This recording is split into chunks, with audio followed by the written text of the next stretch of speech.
Why it's not obvious to everybody that the United Nations fail to condemn them.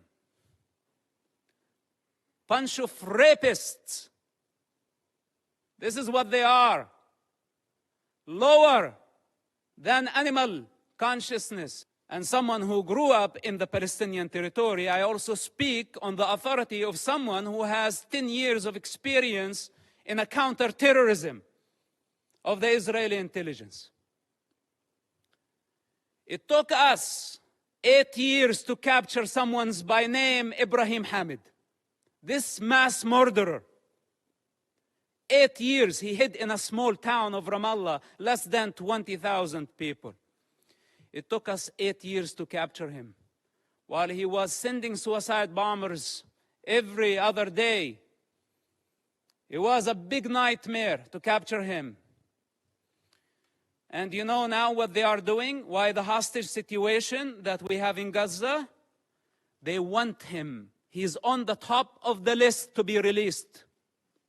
Ibrahim Hamid, remember his name? Look him up. They want mass murderers to go back to the street. And if you ask yourself, the guy that you saw earlier, Yahya Sinwar, with the child and the rifle, this guy was released just recently,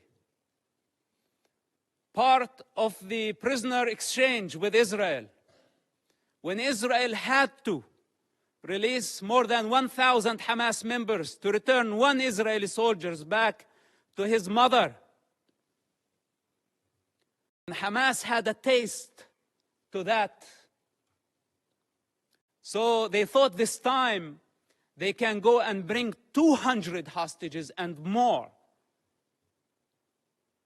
So they can bring the only true democracy in the Middle East to its knees.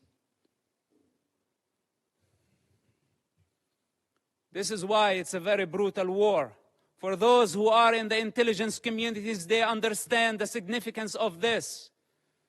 And for those who are in the intelligence communities, they understand the significance of this. And they know that that Israel cannot release more Hamas terrorists. Because this guy, you saw, Yahya Sinwar, he is the mastermind behind the attacks on October 7th.